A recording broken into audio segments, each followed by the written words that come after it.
Boche Gold and Diamonds. Buy now, pay later. പ്രവാസി വ്യവസായിയെ തട്ടിക്കൊണ്ടുപോയ കേസിൽ ഡിവൈഎസ്പിയുടെ അന്വേഷണ സംഘത്തിന് നേരെ തോക്കെടുത്ത് ഭീഷണിപ്പെടുത്തിയും പടക്കം പൊട്ടിച്ചും പ്രതികളെന്ന് സംശയിക്കുന്നവരുടെ അക്രമത്തിനിടയിലും 4 പേരെ പോലീസ് സാഹസികമായി കീഴടക്കി. കേസിൽ ഉൾപ്പെട്ട വിഷ്ണു, സൽമാൻ, ആഡ് ഷമീർ, ഡേവിഡ്, ജിസ്മോൻ എന്നിവരെയാണ് പോലീസ് പിടികൂടിയത്. ഒരാൾ രക്ഷപ്പെട്ടു. പോലീസും പ്രതികളുമായുണ്ടായ സംഘർഷത്തിൽ ASI റഷീദ്, പോലീസുകാരൻ ഷൻഫീർ എന്നിവർ പരിക്കേറ്റ് ചികിത്സയിലാണ്. കോഴിക്കോട് മാവൂരിലാണ് സംഭവം.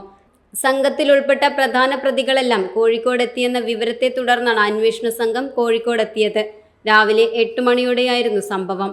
ഒളിവിൽ താമസിച്ചിരുന്ന വീട്ടിലേക്ക് പോലീസ് എത്തിയപ്പോൾ തലയിണയ്ക്കടിയിൽ സൂക്ഷിച്ചിരുന്ന തോക്കെടുത്ത് പോലീസിന് നേരെ വന്നു. ഇതിനിടെ പടക്കവും പൊട്ടിച്ചു. ഇതോടെ പുക ഉയർന്ന് കാഴ്ച തടസ്സപ്പെട്ടു. ഈ സമയത്താണ് ഒരാൾ രക്ഷപ്പെട്ടത്.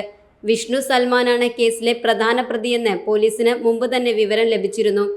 പ്രവാസി വ്യവസായി മുഹമ്മദ് അലിയെ തിരുമിറ്റക്കോട് വെച്ച് വാഹനം തടഞ്ഞു നിർത്തി തോക്ക് ചൂണ്ടി ഭീഷണിപ്പെടുത്തി തട്ടിക്കൊണ്ടുപോയി 70 കോടി രൂപ ആവശ്യപ്പെട്ട സംഭവത്തിലാണ് ഒടുവിലെ അറസ്റ്റ്.